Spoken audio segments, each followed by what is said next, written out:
Nagsagawa ng joint inspection ang MMDA, DOTR at LTO sa ilang terminal ng bus sa Cubao, Quezon City bilang bahagi ng paghahanda sa pagdagsa ng mga pasahero uuwi sa iba't ibang lalawigan ngayong papalapit na ang Pasko.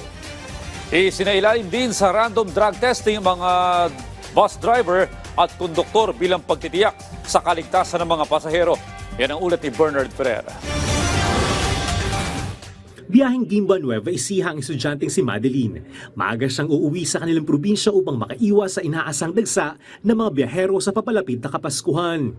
4 na oras ang tinatayang biyahe ni Madeline kaya umaasa siyang magiging maayos at hindi gaanong mabigat ang trapiko sa kanyang daraanan. Ayon sa kanya, gagamitin niyang semestral break upang makapagpahinga at makasama ang kanyang pamilya. Sa school po kasi ang dami pong ginagawa. So yung Christmas vacation po, talaga pong sa amin yun, importante po kasi talaga pong makaka-rest po talaga ang utak. Tapos may enjoy po talaga yung kasama yung family.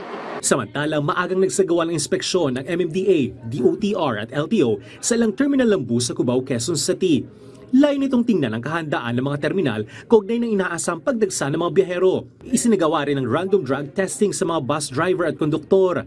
Ito po ay regular nating ginagawa para po to ensure na safe po at konbinyente yung ating mga pasahero, yung ating po mga drivers ay hindi po nakadroga. Ito po ay isang napakahalaga, lalo na po ngayong magpapasko kung saan marami tayong mananakay at mga driver na gagamit ng ating mga kalsada. Binuo na rin ng LTO ang kanilang canine unit. Para lang ma-determine una yung mga driver natin na gumagamit ng illegal na droga at saka yung mga safety rin ng mga sasakay. Simula bukas hanggang weekend, inaasa ng MMDA ang heavy traffic sa Metro Manila dahil may mga kababayan na nag-file ng leave. Pansamantala ring hindi muna huhulihin ang mga minor traffic violation. Pinayagan na rin ng MMDA ang mga provincial boss na bumaybay sa EDSA upang mapabilis ang turnaround time. Tuloy-tuloy naman ang clearing operations sa mga mabuhay lane. Tinatayang nasa 5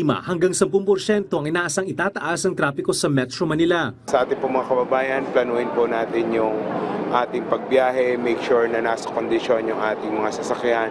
Magbaon po tayo ng pasensya. Sa ngayon, full book na ang biyahe ng alas 7 ng umaga sa December 23 papuntang Guimba, Nueva Ecija.